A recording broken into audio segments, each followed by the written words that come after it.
located at 96 Court Street in Auburn, Maine.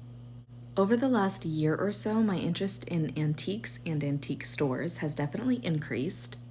A few weeks ago, my sister visited Orphan Annie's for the first time, and she highly recommended that I visit. She said, "You're going to love it there." By the way, she wasn't wrong. I do love it here. And so I had to go and check it out for myself. My sister and her fiance, Chase, that's a new development. I'm very excited about it.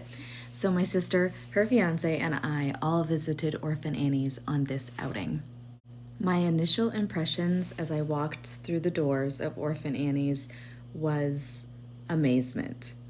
I'm very convinced that there are at least 1 million items in this building. That is a lot of items. I do acknowledge how large that number is, but I am blown away by the amount of items that are in this location. There is so much to see. It's really well organized. Everything is laid out in an easy to maneuver through manner. Like items are paired with each other, and all drawers that house a plethora of items are all labeled. Being inside Orphan Annie's felt a little bit like being Aladdin in the Cave of Wonders to me. I don't think there's another time in my life when I have been quite this surrounded by so many historical items. I am a person who enjoys jewelry and gemstones and things that are shiny, so getting to look inside of these cases and see all of these items side by side was a very wonderful experience. This set of lilac glassware with the pitcher was very beautiful and something that I would have loved to have owned. The price tag, while very fair, was high for me, so I did not choose to purchase it, but I did love it. Are you an antique lover? Do you have any particular antique stores that you frequent in your area that are your favorites? While I live in Maine and the locations that you share may be nowhere near here, I would still love to hear about them in the comments because in my travels in life, maybe I'll have the opportunity to visit one or two of them. Do you have a favorite antique find? I would definitely love to hear about those. Because I am so new in my antiquing journey, I'm not sure that I have any favorites just yet. I think everything that I've brought home so far is a favorite. My sister and I are both interested in the world of photography and videography. She's a little more interested in photography while I'm a little more interested in videography, so she spent some time checking out the cameras that were available here. She found this one particularly interesting. It was something related to spying or spies or something. She did a little bit of research while we were there to learn more about it, and she was very tempted by that piece. She didn't end up buying it on this visit, but I wouldn't be surprised if she does go back and get it within the next week or so.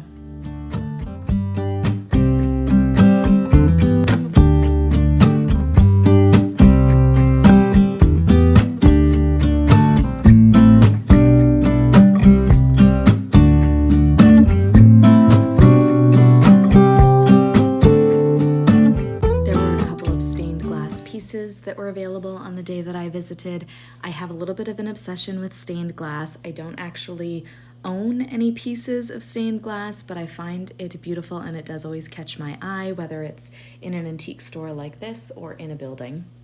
Something I don't see a lot of in other antique stores that I visit is clothing items, and there was a whole little room devoted to clothing items of different eras here at Orphan Annie's.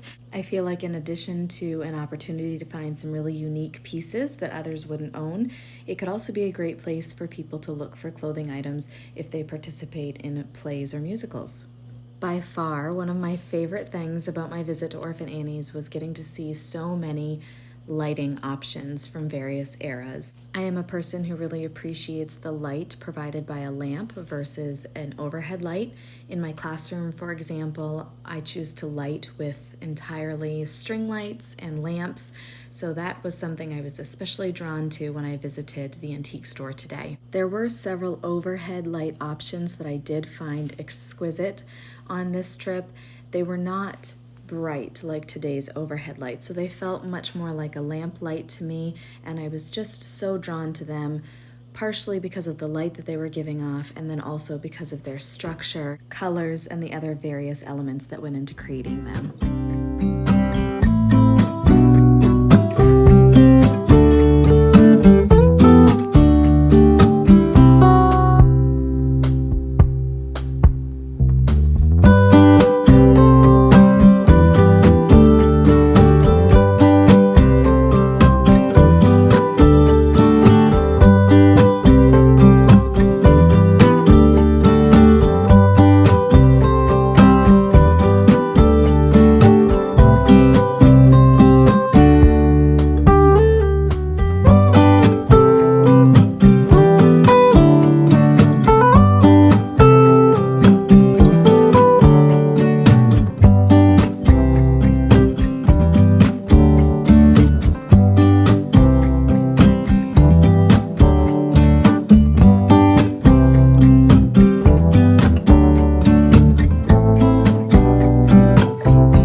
I found very exquisite. I don't know a lot about it. I don't know if it was original to this building or if it was put up after this space was turned into an antique store, but regardless, I really appreciated the detail in the ceiling.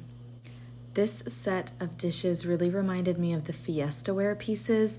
I did check the bottom of a couple of pieces and didn't see any markings, but I'm wondering if this was original Fiesta ware, which I know is a little bit harder to find and more valuable than what is put out today.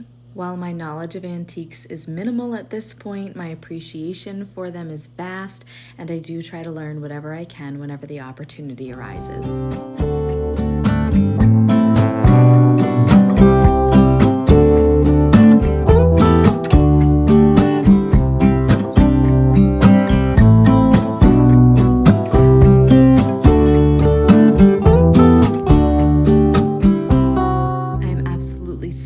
This lamp, from the colors to the details and how it was created.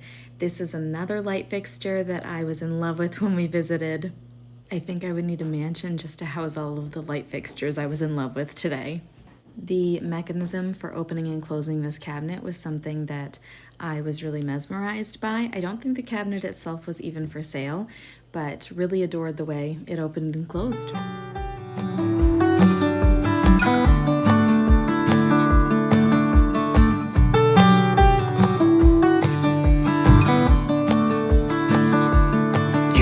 Gold dust over me, just like an angel setting me free. Where are you now? Do you feel safe? I don't need an answer, just need some space.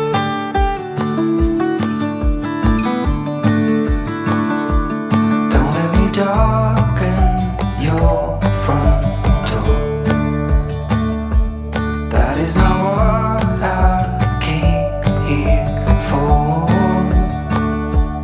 Do you still carry all that weight? Don't need an answer, just need a debate.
say, I really love this light fixture. The way that the light is shining through these glass pieces, it feels very beautiful to me.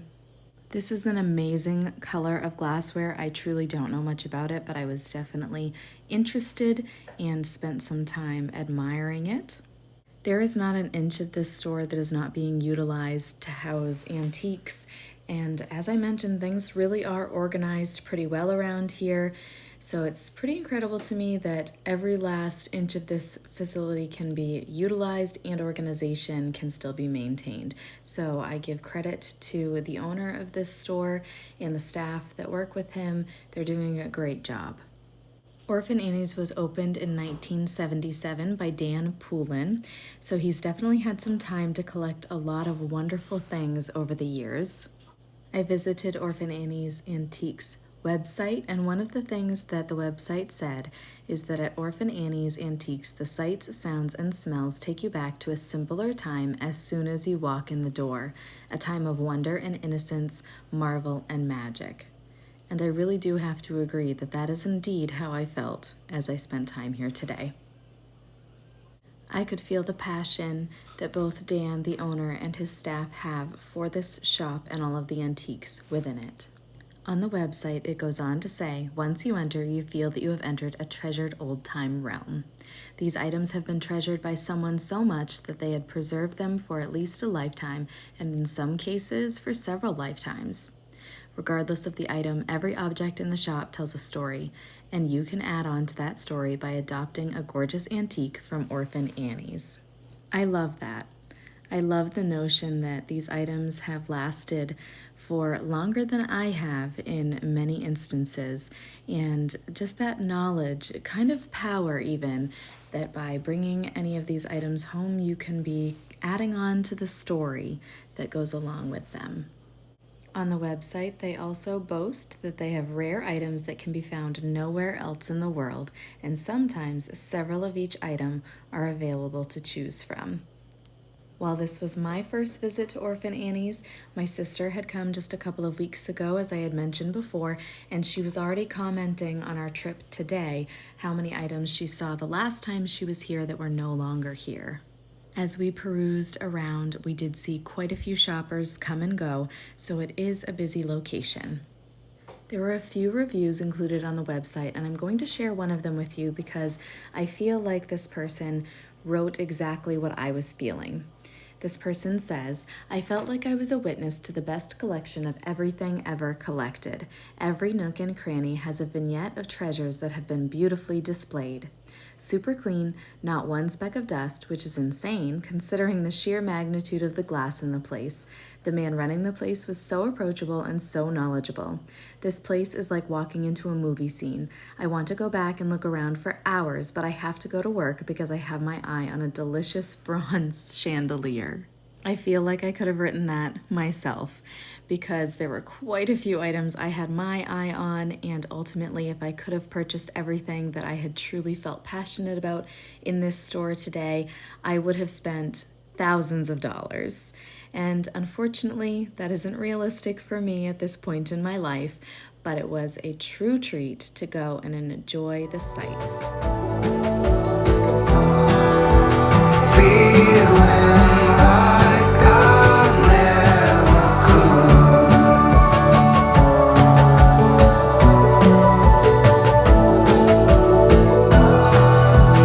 Wait for me, I'm almost there.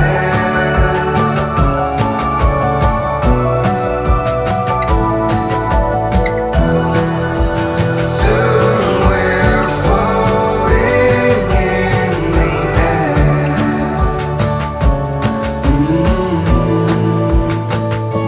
So let it go, just let it be. Why don't you be you and I'll be me? That's what it took to open my eyes. Don't need an answer, just some kind of reply. Some kind of reply. Don't need an answer,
toward the end of our visit, we wandered back to the clothing section for another go around.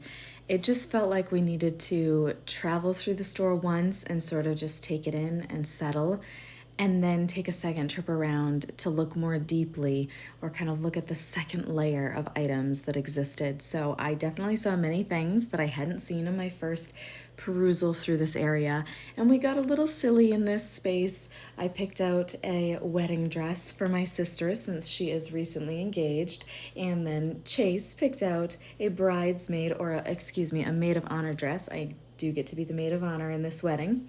For me, of course, these were not actual purchases we were planning to make, but we had a little bit of fun pretending. There were also several beautiful blankets in this area, from knitted and crocheted ones to quilted ones. And then we found a couple of doctor's bags, and we were really intrigued at the interior of these bags and just examining the internal organization and structure. This one was particularly impressive because it had the most internal organization of any of them that we looked at. And we did find this little one sort of tucked away that we almost missed, and I think we were most impressed by this one, and mainly because it felt more personal with the name of the person that it belonged to on the outside. I also took the liberty of picking out a very beautiful bonnet for my sister that she could pair with her wedding dress that I had chosen for her. She was not as impressed as I would have liked her to be. She made quite the faces at me. It was rather comical, and of course, it was a joke, so it was just fun to see her faces and make fun memories together. I am really thankful that I have a sister I can be so silly with. Chase then went on to find this bathing suit, a fur bathing suit. He was pretty surprised when he read the label and that it was a bathing suit. And we had a conversation about whether we felt it was real fur or not.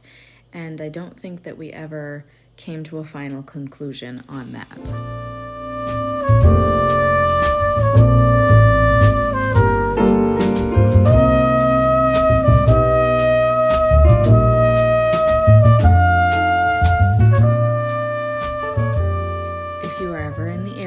Especially if you are an antique lover, I definitely recommend that you take a trip to Orphan Annie's Antiques. On my initial visit, I just made one small purchase of a glass bottle, but I don't think this is going to be my last visit, so we'll see what is in store for me in the future when I visit this location. Oh, and one more thing. If you ever get the chance to visit in person, be sure to ask Dan how the shop got its name. That's a story I'll let him share with you. Thank you so much for joining us on our adventure to Orphan Annie's Antiques. I can't wait to see you in the next one. Bye!